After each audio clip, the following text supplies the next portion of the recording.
those rich people always flying off somewhere.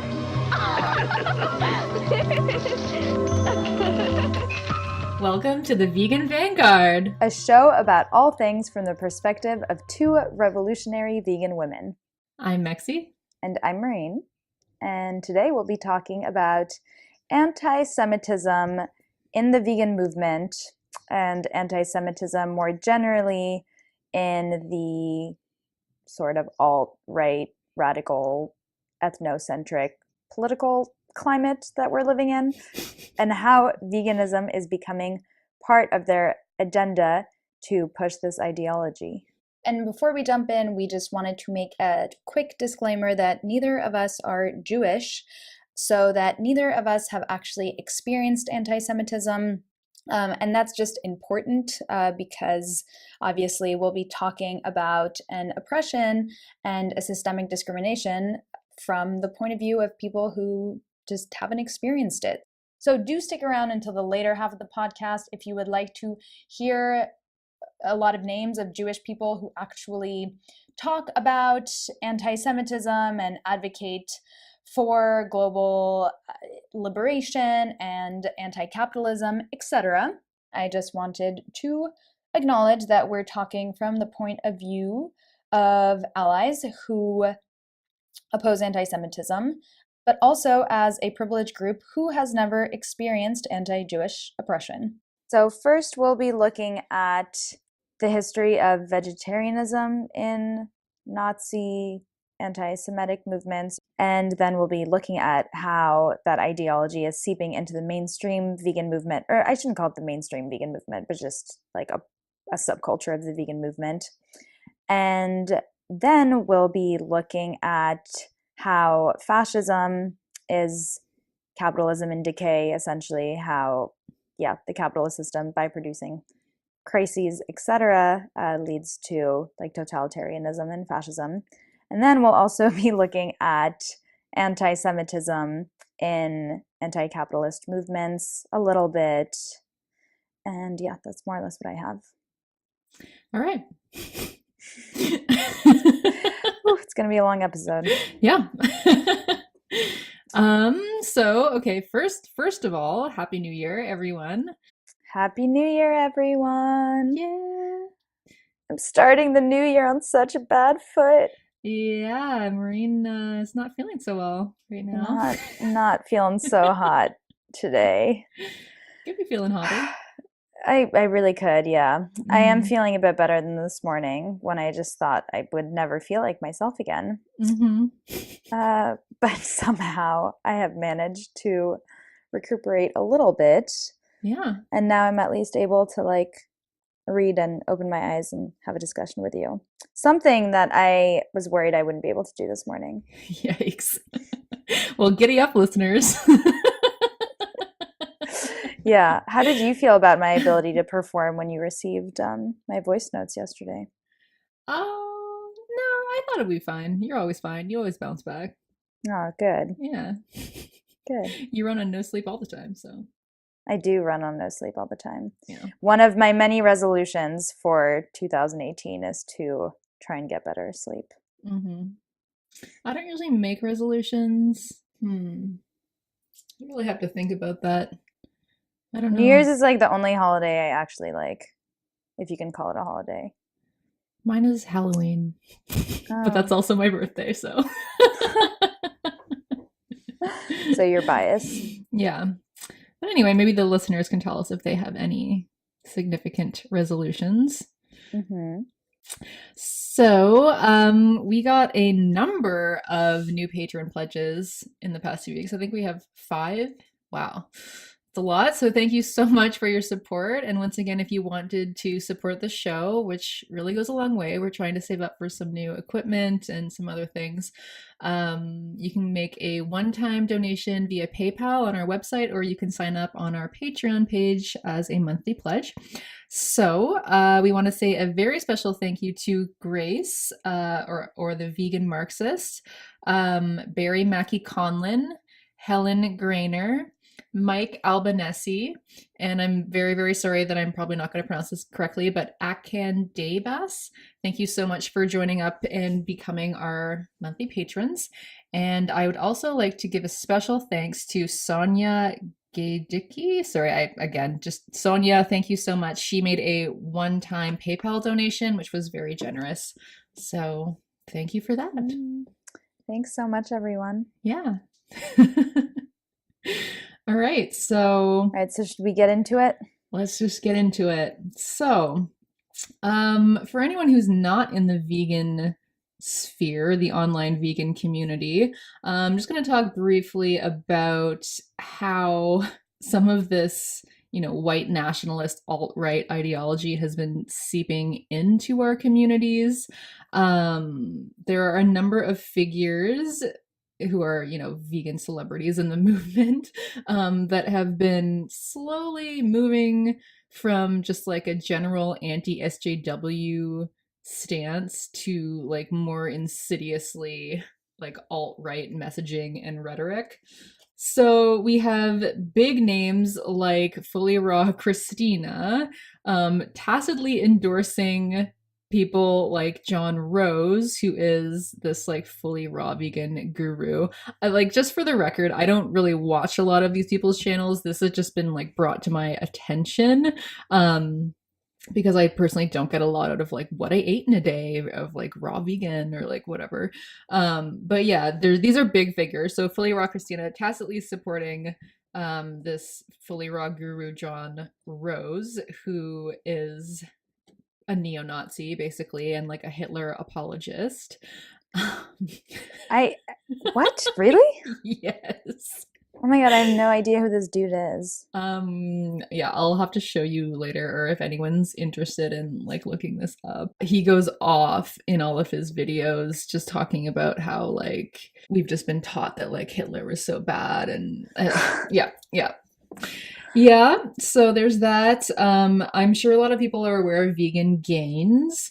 Even in the leftist community, people might be aware of Vegan Gains because he did debates with Roaming Millennial and Bearing on veganism. So he again started as like kind of just like an anti-SJW.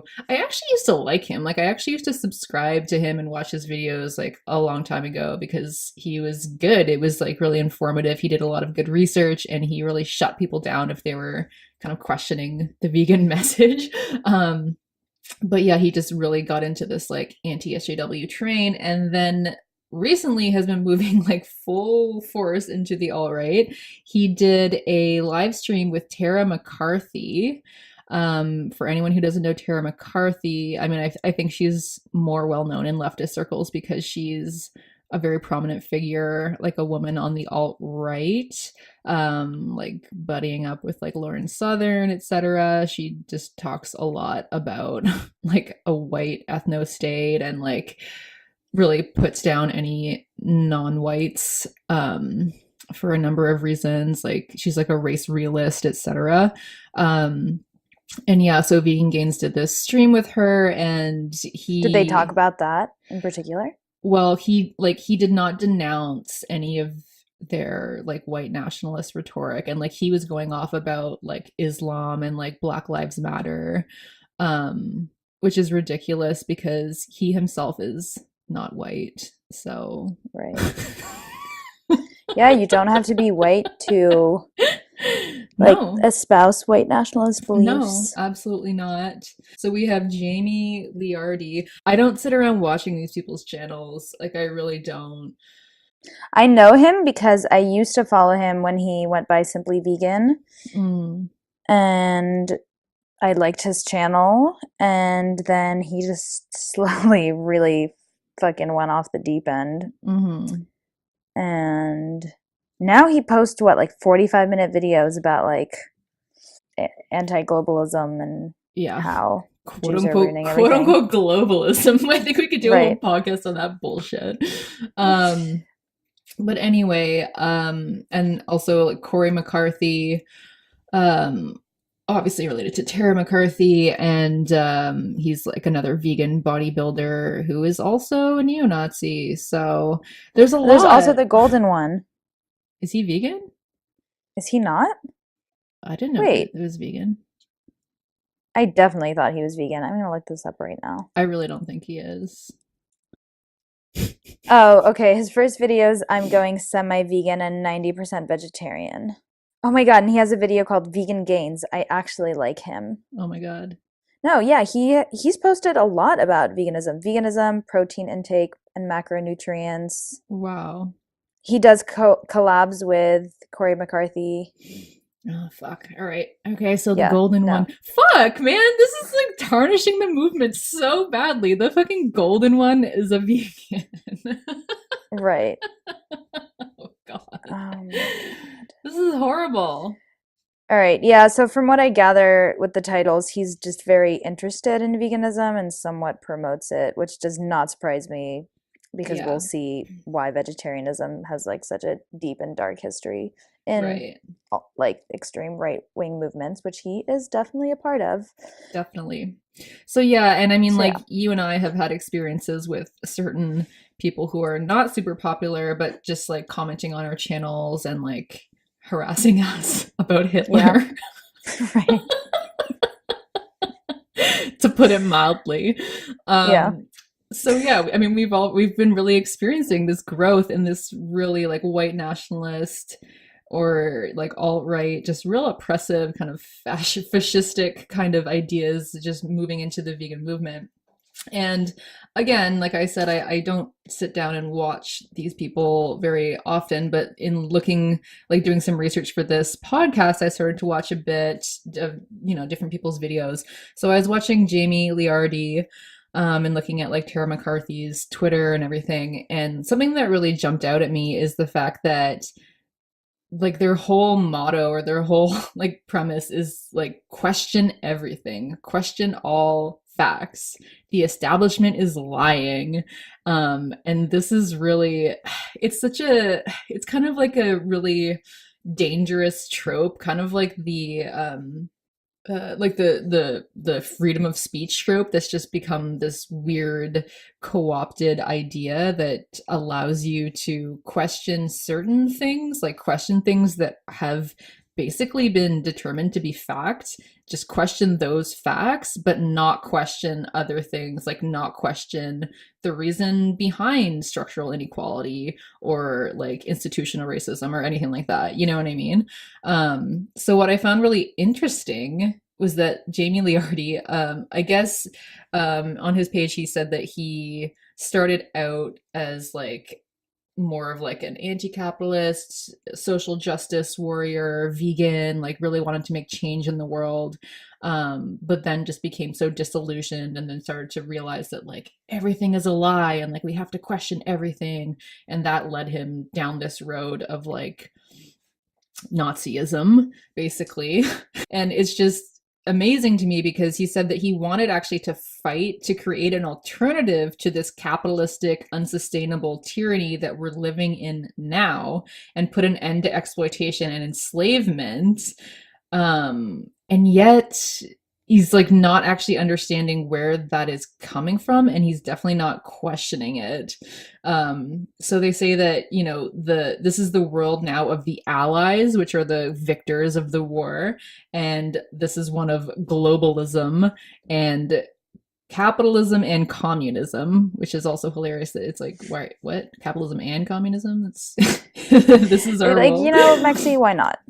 Yeah, like it's all just so bloody incoherent and Hmm. um like contradictory that it's like, how are you not questioning all of these things that should be questioned, but you're questioning the fact that the Holocaust happened? That's the question you're asking. You're not asking actually like, why is it that we're actually living in this situation with so much inequality, so much environmental degradation, etc. um so yeah, I just really felt like a lot of these people are like, they're just trying to reinvent the wheel by bringing up these things that have long been discussed, long been debated, long been put to bed, and talking about them as if they're these novel things that we really need to, get into the mainstream and discuss and debate and whatever, like race and IQ or things like that. they're all like, oh, the mainstream media isn't talking about this. Like, we need to debate. That's what makes the West so great, is open discussion and debate. And it's like, dude, we've discussed it. It's been discussed ages ago. And we put it to bed. Like, that's eugenics. Like, we already understand that. The reason why nobody is talking about it in the mainstream is because it's done. Like, just go look at the debates. Just go read them. Like, we don't need to have a new debate. It's like people are just totally reinventing the wheel and then thinking that they're actually bringing something like novel and incredible into the sphere and being like, wow, like, the mainstream media is lying to you, but we're not going to lie to you. We're going to look at this. And it's like, oh, like, how do you even fight that other than being like, please look at these many bodies of literature that are disprove what you're saying before you even make hour-long live streams about it, discussing it as if like you're discovering it. All I can say is like, we're past it and we don't have time for it. You know what I mean? Like, this isn't I don't know. That's just my like ultimate frustration. Right. So yeah, but yeah, it's like, it's pretty alarming, especially someone like Fully Raw Christina, who seems like so completely innocuous and frou-frou, to have this person on your channel and saying that this is a lifelong mentor for you. And then if you watch some of his other videos, he's just going off about like... It's shocking. Yeah. Damn. Yeah. So, Maureen, I think you're going to talk a bit about how and why these people actually believe that veganism is so important to their ideology. So I am going to start talking about this idea that Hitler was a vegetarian, which I'm sure if you're vegan, you've heard a million times, because that's like one of people's gotcha points, is like, well, Hitler was a vegetarian and he was super violent, like as if that literally proves anything. I mean, how many people who did horrible things consumed meat? I just don't understand why it's relevant whatsoever. But anyway, so within Hitler and the vegetarian thing, I'm going to first talk about how it was a PR move to essentially humane wash his campaign. But then I'm also going to critically look at why vegetarianism was thought to be so compatible with anti-Semitism and ethno-nationalism. So the myth that Hitler was a vegetarian was probably just a PR move that was administered by Hitler's Minister of Propaganda, Joseph Goebbels. There's a lot of evidence that he actually wasn't a vegetarian. If you look at Bite Size Vegan's video titled "Was Hitler a Vegetarian?", which we'll link in the show notes, she gives a lot of great evidence and actually quotes a book written by Robert Payne called The Life and Death of Adolf Hitler, where he cites evidence that Hitler ate meat and only occasionally restricted his consumption due to digestive issues and excess bloating and gas. So that's an interesting piece of information. That is interesting, because I, like, even as a vegan, I really did think that he was vegetarian. And also, he apparently carried a whip everywhere he went and beat his dog in public, which is not a very vegan-friendly thing to do. No. And so apparently Goebbels propagated the myth of Hitler's vegetarianism, as well as this fictional abstention from alcohol and cigarettes, in order to emphasize Hitler's total dedication and self-control and disciplined character that distanced him from all other men.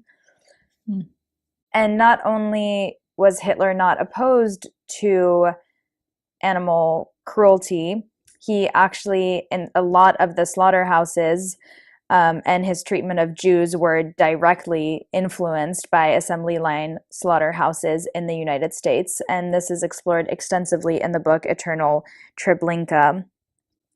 So, yeah, that's a must read on my list. I've read like several synopsises of it, and my good friend Laura Schleifer has given really great overviews of the book to me. And she actually did recently was on a podcast called Animal Rights Zone, which I totally recommend. And I just listened to it this morning. The podcast explores Holocaust and slaughterhouse comparisons and why they're offensive. And she extensively talks about this book and actually how, making a simplistic, direct analogy between animals in slaughterhouses and Jews in concentration camps keeps us from exploring the real connections of the systematic oppression of both of those, like both of the victims. Mm-hmm. So I recommend checking out that podcast.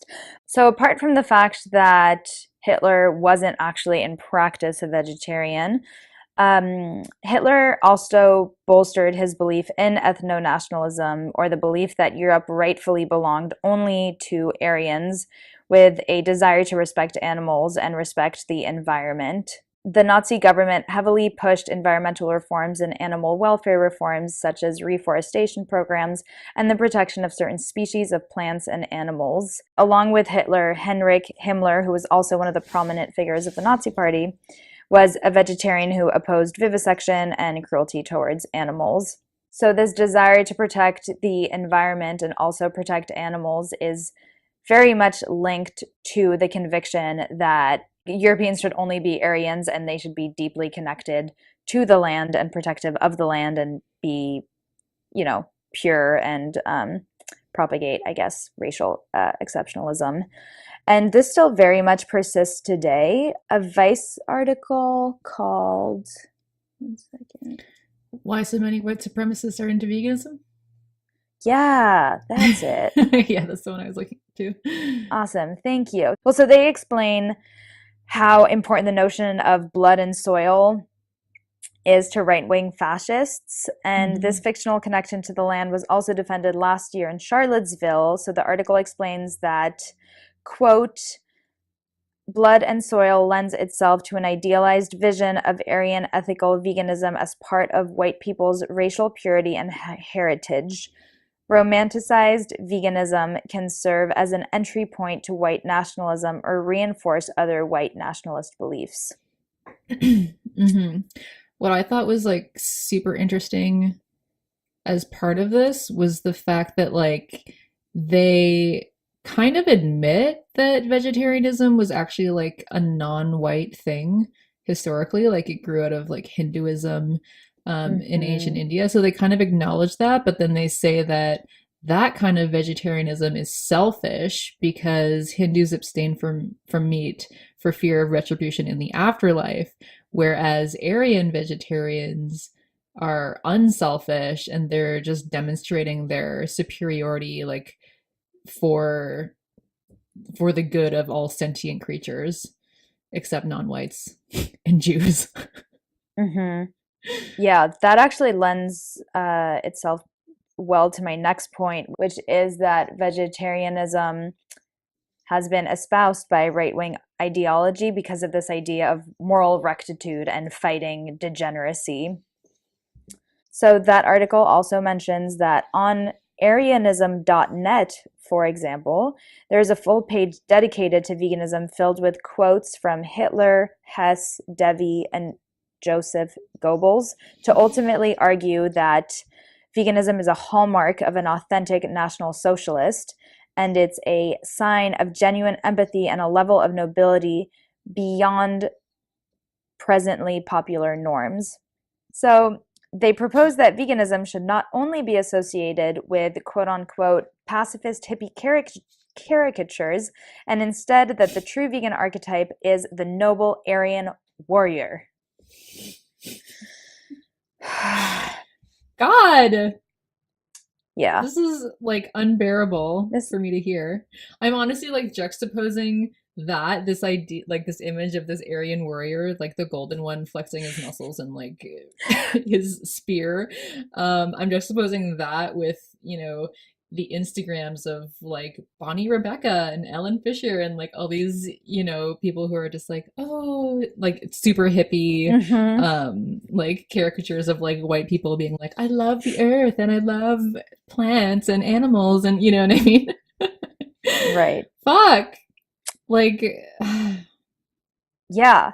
And also, I remember part of Jamie Luardi's things. I can just see photos of him in my head of like looking into the distance with like a tuxedo and trying to represent Yeah. European greatness and listening to classical music and saying like hip Yeah. hop is like rotting our brains or some shit. Mm-hmm. Yeah, Other than like white nationalist hip hop, which I've heard, the right. Golden One promotes it. Yeah. I'm It's going to talk awful. about that next. Oh, I'm sure. I've Mm. only read about Nazi hip hop, but apparently it's a thing. Yeah, well, I did this one video one time where I was scrolling through the Golden One's tweets and just like commenting on each one of them. And yeah, he was sharing some like Nazi rap and it was hilarious, but like horrendous, I know. I remember watching that at the gym. I think I told you. Yeah. It was so funny. That's such a funny video of yours. I like watched the entire thing. I actually made it private because it was just getting like overrun with Nazis, and I was like, I don't know if I want this up on my thing anymore. But anyway, so the last connection I'm going to speak about, and I think that it's probably the most pervasive one, is the connection between race and diet, and believing that quote unquote Aryans are particularly well suited to a vegan diet. And this was also a belief promoted by Hitler, that racial purity was conducive to vegetarianism. And the article that I previously mentioned on Aryanism.net also reimagines a prehistoric past where Aryans were farmers who ate grains and vegetables as opposed to the herding and meat-eating Jews. So Nazi has historically tried to gain territory by essentially colonizing subcultures and trying to seem cool and trendy. So a few years ago, there was the Nipster trend in Germany, which is, what? I know, Nipster. It sounds so much like nipple. How can people take this? It's like a hipster, but nipster. Well, that's the thing. They're Nazi hipsters. Well, that's awful. Yeah. Let's just call them nipples. God. Actually, no. You know what? Nipples are fucking beautiful. It also kind of reminds me of Napster, that old like illegal downloading site. Never mind. Oh. Your face is confused. Oh, yeah. I was like, that reminds me of diaper. Anyway, so Nipster, eco-Nazis, Nazi hip-hop, which you shouted out earlier, like Nazi Tumblr blogs, cooking shows, and also Nipster fashion. Ew. Yeah. So the notion that veganism is somehow, quote unquote, natural for white people has also been spread by white nationalist YouTubers, which we've talked about, like Jamie Luardi, the Golden One. Mm-hmm. And I put down Vegetable Police because I know that was a thing at one point, but I never watched that video. Yeah, but, I didn't watch it either, but yeah. So specific to that, we can think of the vegan cooking show called Baklava Cooch. So I don't know. That's probably not how you pronounce it. Baklava Cooch.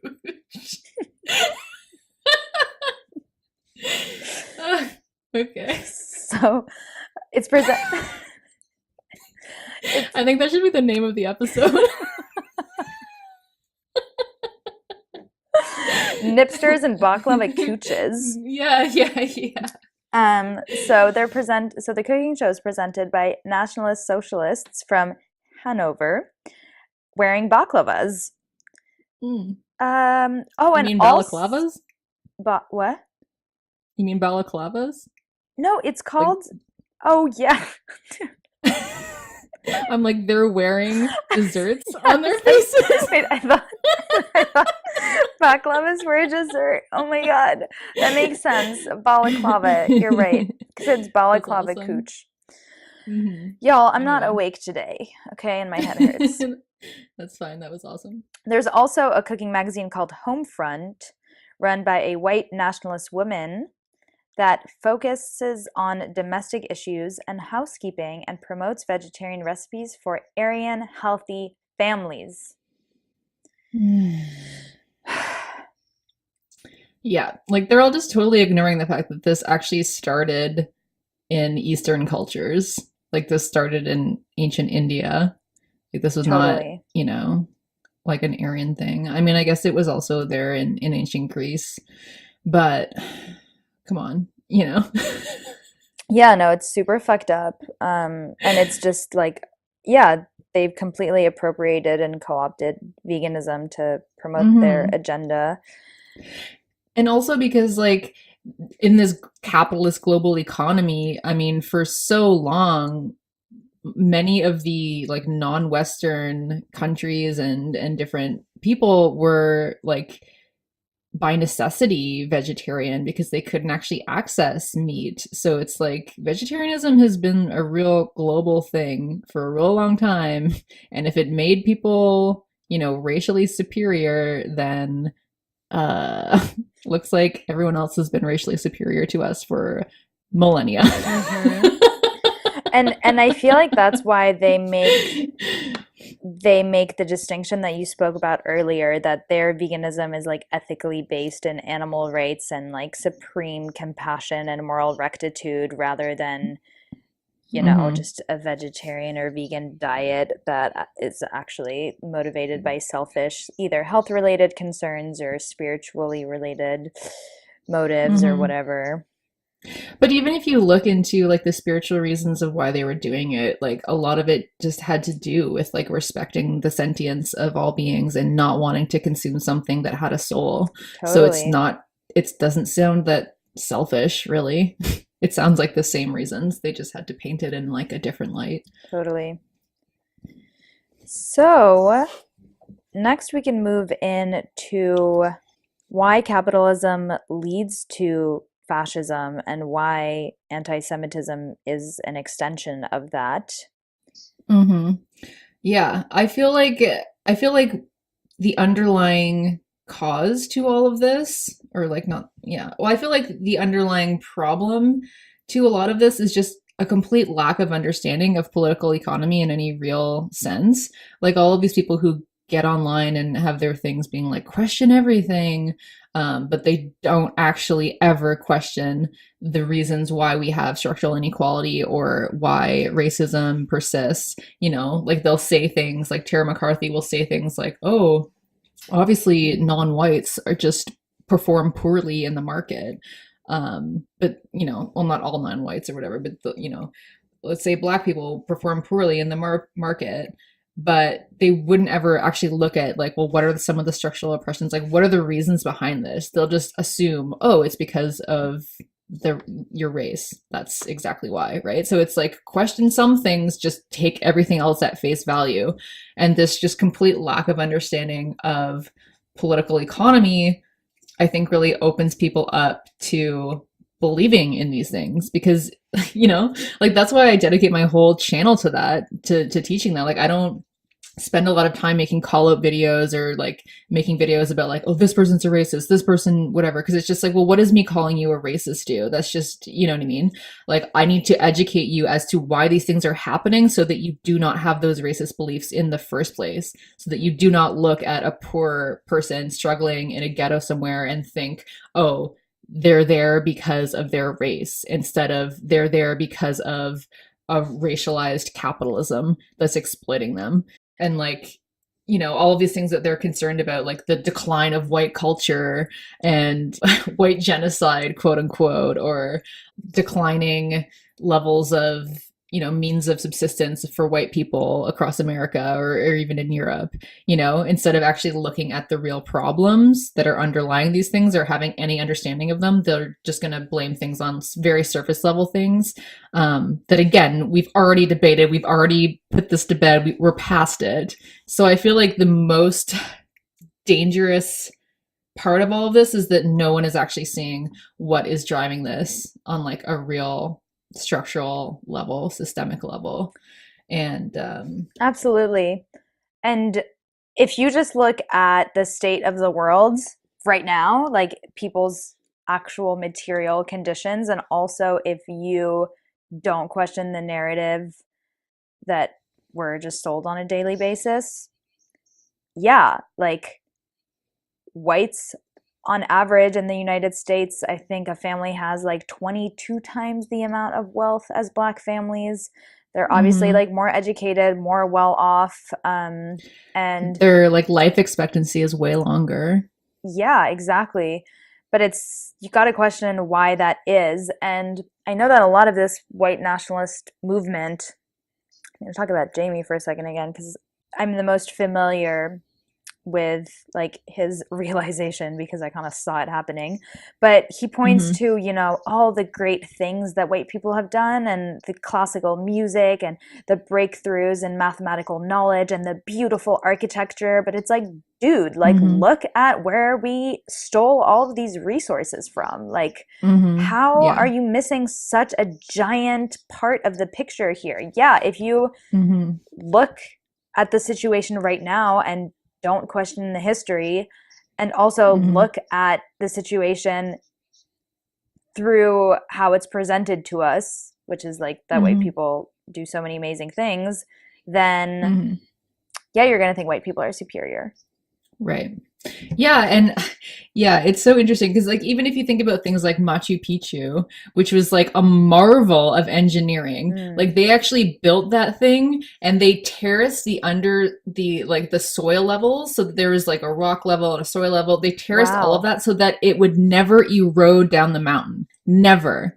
And they had a full irrigation system where everyone like the water was filtered and then sent through pipes to everyone there. That was ancient wisdom that did that and like working with the natural world in ways that we have totally lost today. Like the what we do now is we work against nature. Like it's cold outside, so I'm going to shut myself in here, pump a lot of energy through the house, or like, shut myself in, not use natural light, use electricity to bring light in. You know what I mean? Like we're really good at just building things that don't require that much like intimate knowledge with the world around us. But anyway, yeah, like I was just reading this book, A Foodie's Guide to Capitalism, which is like really awesome. But they're talking about even in terms of like agricultural systems and everything, like we would not be anywhere as like Western nations or quote unquote like wealthy white people without slavery. And like even today, like slavery in foreign temporary workers, like it's still going on. We would not be anywhere without immigrants and slaves. So it's just like, do you have any idea what our economy would look like if we actually just exported all the immigrants? Do you have any understanding of like what would happen? Like, what are we going to do without everyone here working for us at all? It's just like this lack of understanding of history or of politics or economics is just like, if you actually had your way, you would be so upset at the world that you were left with if you actually like ethnically cleansed everyone Oh yeah. that was doing all this work for us and making us as quote unquote great as we are. Right. And if you had to give back all of the resources that all these supposedly amazing white inventions relied on, we'd Right. have Well, I mean, they would nothing. never do that. But even if they just got their wish of like ethnic cleansing, like, no, do you think that your problems are going to go away? Your problems are because of the fucking political economic system. It's going to be worse for you without people actually working these jobs. Hmm. You're not going to have access to what you have access to now at the prices that you have access to them. Hmm. So, Yeah, it's so frustrating. yeah, It's so frustrating. And it's it very really is. confusing how that very obvious point Mm-hmm. somehow does not at all destabilize them. Mm-mm. No. I know. I'm like, who are these people that they're talking to? Like, who is buying this up? It's just incredible to me. Hmm. Like, even if you ethnically cleanse, like, the problem is capitalism. And like, fascism across the world has always been capitalistic. Hmm. Even these like Hmm. new, like Hayek and Mises or whatever were supporting or like fascist apologists, Hmm. you know?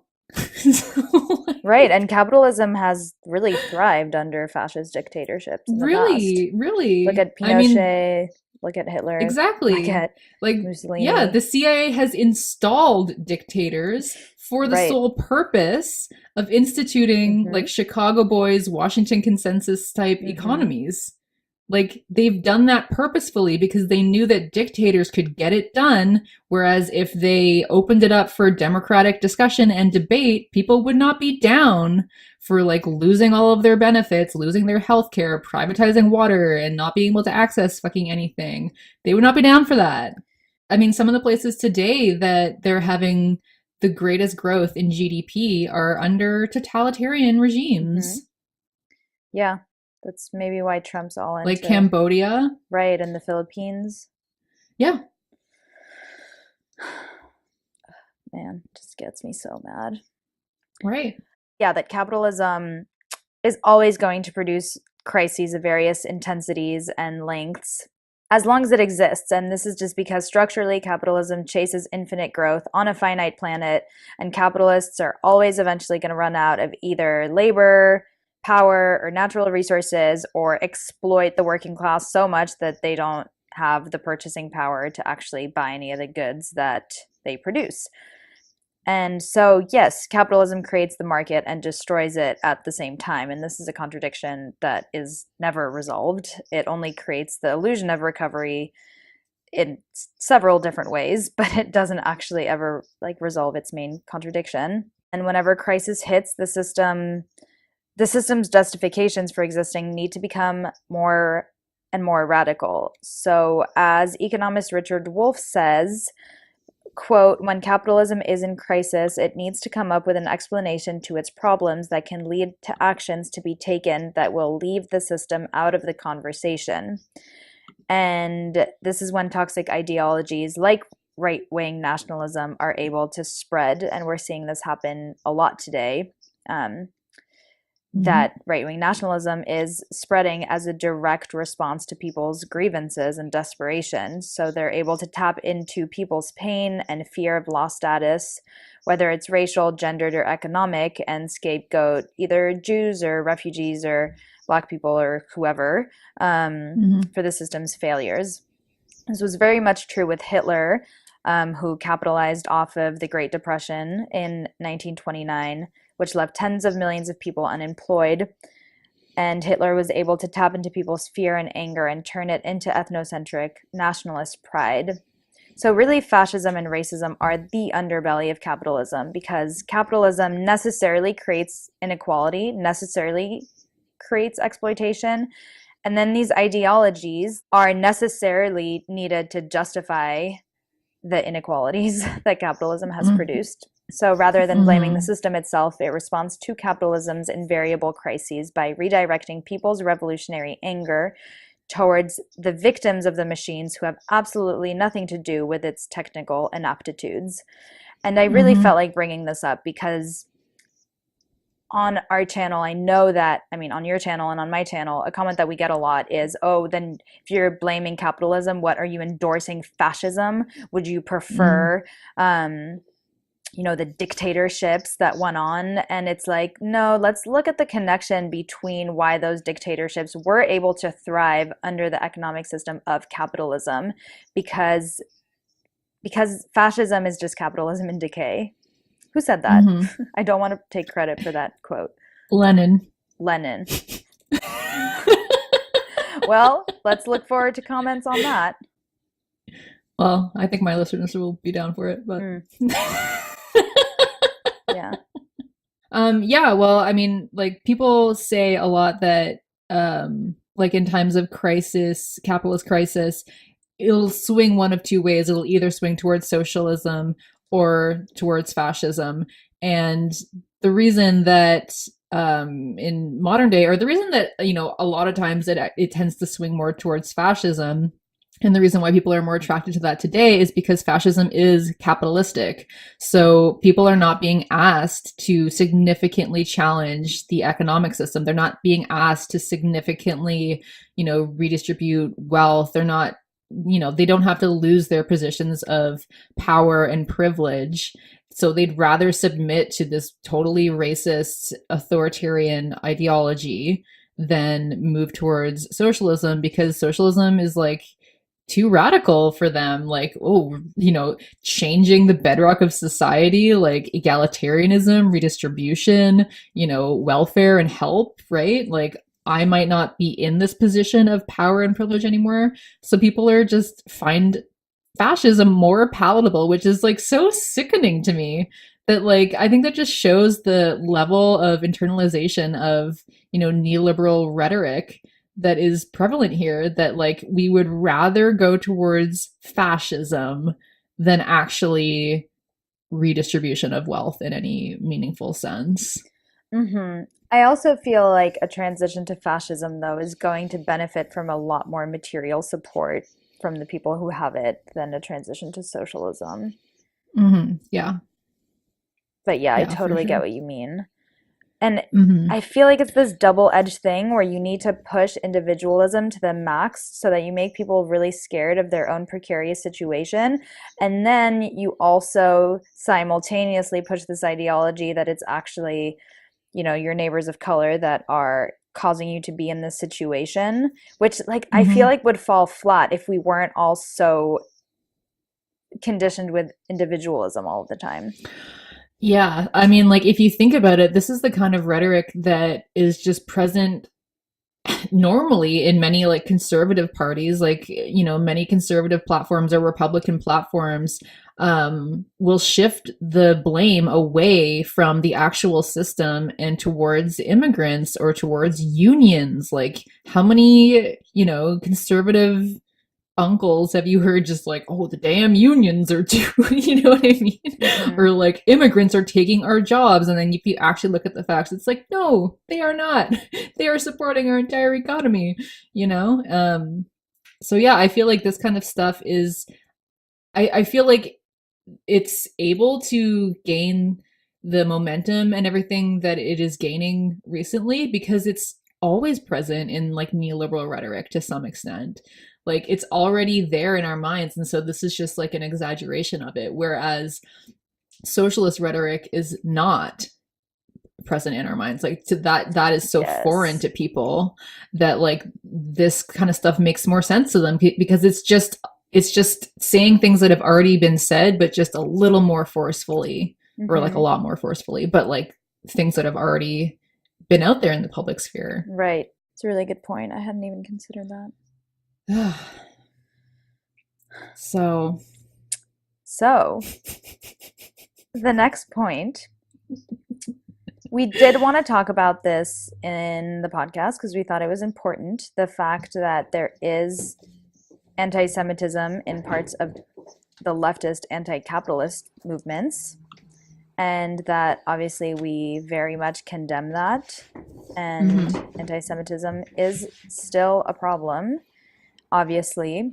And this is not just a problem that exists in right-wing circles. mhm, So, historically, distrust of finance has very often and very incorrectly been linked to a distrust of Jews.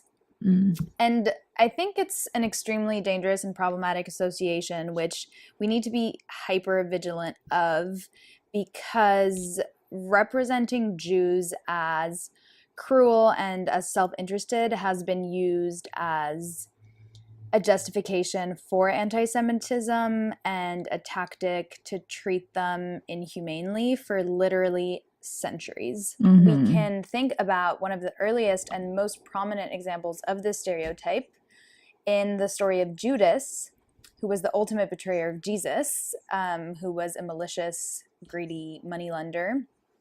And the trope of this Jewish moneylender was also heavily represented in art as early as the 1100s to show the morally degenerate status of Jews and promote Christianity in its place. So, in art, and I'll link a book about this in the show notes. Jewish people were really, really often stereotyped with physical attributes that made them readily identifiable, such as pale skin and hooked noses. And the stereotyping was, by the way, inaccurate and totally absent from art in antiquity and throughout the Middle Ages. So it really arose to fit an anti-Semitic propaganda machine. But this association between Jews and money extends far beyond the religious context of Christianity. For example, we can think about Shakespeare's seminal work, which I read in high school actually, called The Merchant of Venice, where the villain Shylock is an evil Jewish moneylender. And this association was, of course, used by European fascist dictators seeking to exterminate Jews in the Second World War all over. And just this dangerous, dehumanizing trope is still very much present in a lot of our popular culture today. And yeah, so there are so-called leftists. I say so-called because I don't think that true leftism can be anti-Semitic. But who pump this anti-Semitic conspiracy theory in which Jews control the entire world and all of the banks and all of the resources, and that they are by nature of their Jewishness, antithetical to the anti-capitalist struggle. Oh, yeah. So, yeah, just wanted to make it clear that we obviously entirely reject this bullshit and have zero patience for it. Actually, Jews have been a major force in the history of the labor movement, the settlement house movement, the women's rights movement, anti-racist work, anti-Zionist activism, and anti-fascist organizing in many forms across Europe and the United States. Yeah, I mean, even if you actually believed that they were, totally in control of finance and there was some global conspiracy that they were just enacting upon us all, which obviously is ridiculous. But even if you did believe that, it's like, don't hate the playa, hate the game. And sorry for saying that so lamely, but I mean, I understand some of the playas are just, the incarnate of evil. So I understand hating some of the playas, but at the end of the day, capitalism grew out of Europe and Britain. So, I don't really understand this idea of being really, really angry at individual capitalists and not actually the system that is the real problem. So. So we can further put this misleading myth to rest by mentioning, some of the very small names that have pretty much founded so much of the leftist movements. So, for example, Emma Goldman, a feminist anarchist leader, Tim Wise, a prominent anti-racist educator, Noam Chomsky, an anti-war, anti-capitalist historian and author, Harvey Milk, a gay rights activist and openly gay politician, Leslie Feinberg, a transgender activist and author, Betty Friedan, the author of The Feminist Mystique, Bernie Sanders, a democratic socialist leader and politician who militantly opposes financial greed, Fred Newman, the founder of the International Workers' Party, Naomi Klein, a environmental and social rights activist who vehemently militates and opposes the financial sector and capitalism, or Gloria Steinem, another prominent feminist journalist and social advocate. So I do apologize. Reading that list out loud made me realize the names were completely all over the place, but that way you get a good sampling throughout different histories and different causes. Yeah, like I'm sure, some of the listeners will have their own qualms with people who are on that list. But the overall point is that, like, in no way is it okay for anyone on the left to say or even think that, anti-capitalist or leftist movements, should be anti-Jew or racist in any way. Yeah. So anyone who uses anti-capitalism to bolster their anti-Semitism is completely factually wrong, and they can go to hell, in my opinion. Yep. And plus, they're giving talking points to the pro-capitalist side, who loves to claim that a rejection of capitalism is inherently anti-Semitic. There are entire books that have been written about this by pro-capitalist Jewish intellectuals.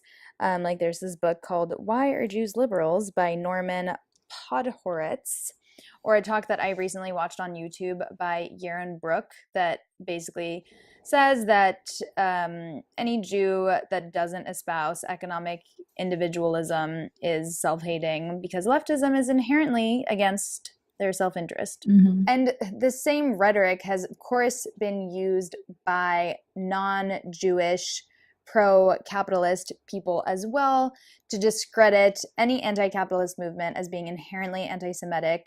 So I remember that this was a critique that was raised to discredit Occupy Wall Street back in the day as just inherently anti-Semitic.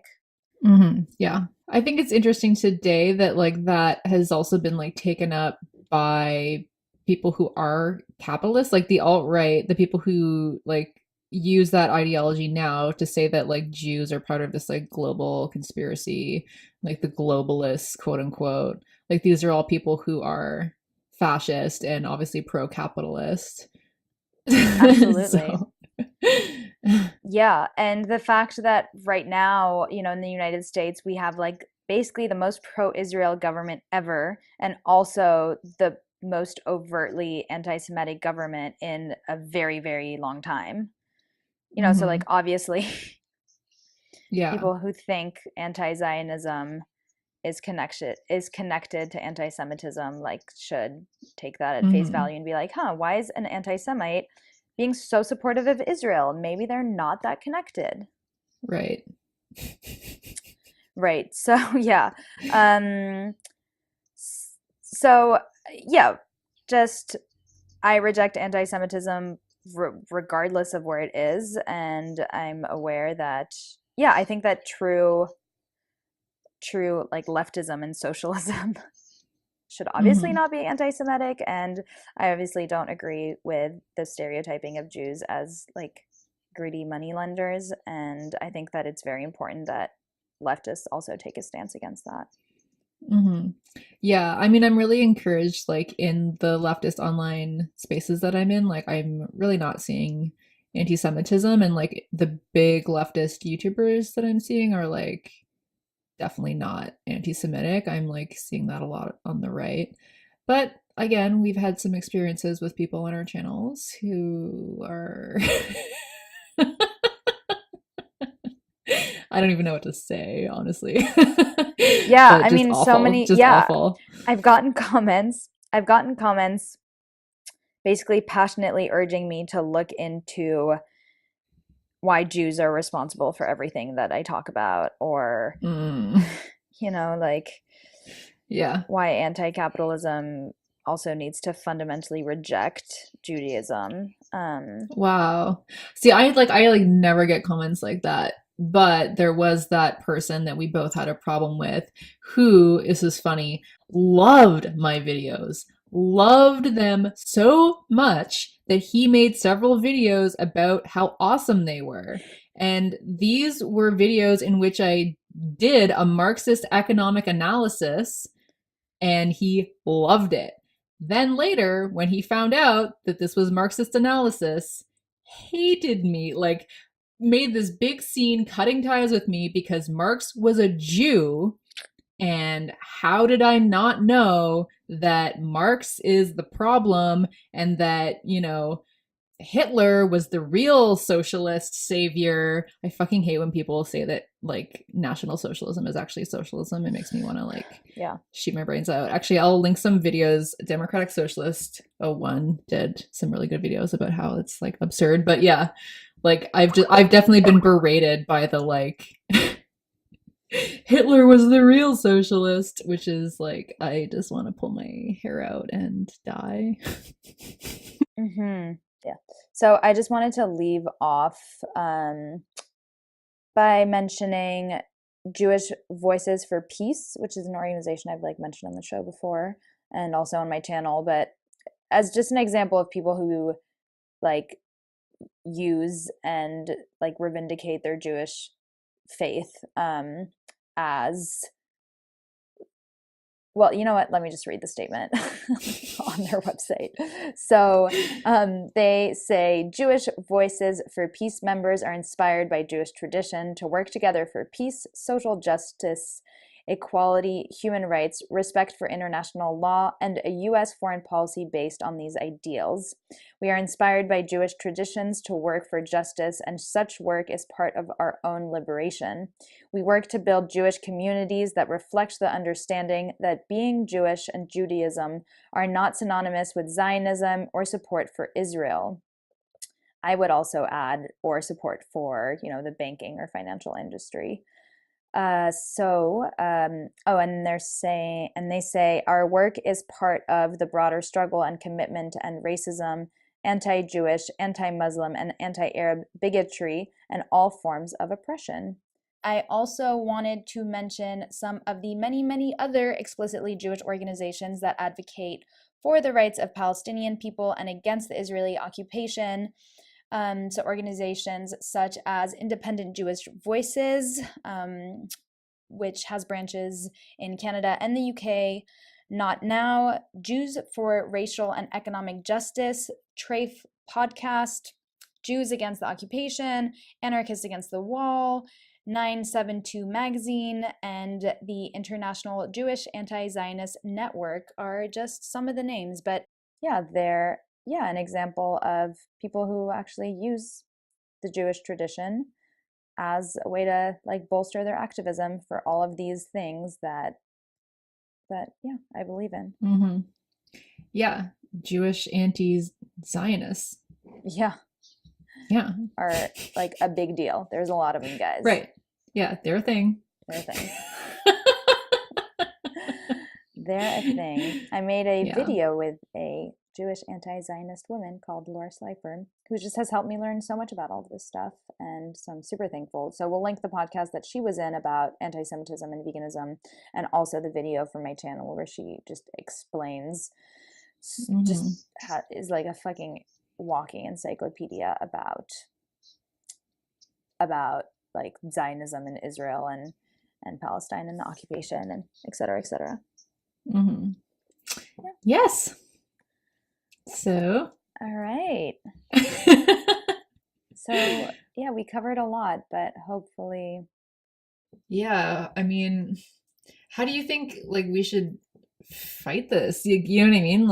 I guess for me, I'm just gonna keep putting out information on political economy so that people understand that it's not a racial thing. It's not this is the real problem. I feel like it's gonna turn a lot of people off of veganism. Oh yeah. That Tara McCarthy and the Golden One are talking about it. Right. And I think that vegans need to very firmly condemn anti-Semitism. And I also think that it's very important for anti-Zionists to have zero tolerance for anti-Semitism, because it's actually a tool that it's a tool of the oppressor to make people think that anti-Zionism and anti-Semitism are the same thing, because then you're so fucking scared to talk about it, like I was for so long.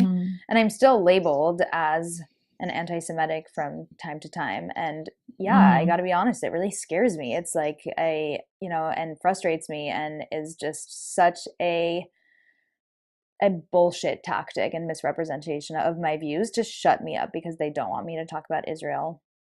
Yeah. It's fucking awful. I've had people say that to me too, watch out for a privileged vegan, she's an anti-Semite. And I'm like, pardon? Just are you kidding me? Yeah. No, why me? girl. Why not? Yeah, you condemn the occupation. Yeah, I fucking condemn the occupation. I'm just gonna say that right now. It's an illegal occupation that I condemn. It's colonial. Oh, they're coming for you. Yeah. Anyway, well, it was good to clear the air on all of that. Yeah, so I hope you enjoyed the episode, everyone. Once again, if you like the show, please consider sharing it with your friends or leaving us a review and rating on iTunes or Google Play. Did our law of attraction goal? We still, we thought we would have 100. Maybe we just didn't believe in it hard enough. Yeah, to be fair, I wasn't probably practicing as hard as I should have been practicing. That's definitely why it didn't work. Yeah. But now's your chance to leave us that review or support the show via Patreon or PayPal. Awesome. Well, bye everyone. Thanks for listening. We'll see you in 2 weeks. Bye.